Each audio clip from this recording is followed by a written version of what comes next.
You ask Tiger to solve. This deals with linear equations with one unknown.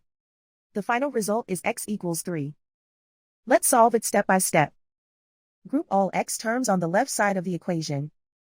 Subtract 5x from both sides. Group like terms. Simplify the arithmetic. Group like terms. Simplify the arithmetic.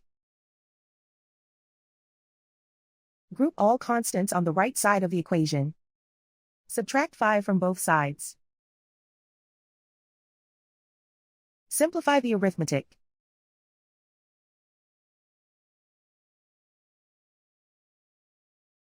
Isolate the x. Divide both sides by -2. Cancel out the negatives. Simplify the fraction. Cancel out the negatives. Find the greatest common factor of the numerator and denominator. Factor out and cancel the greatest common factor. And so the final result is x equals 3.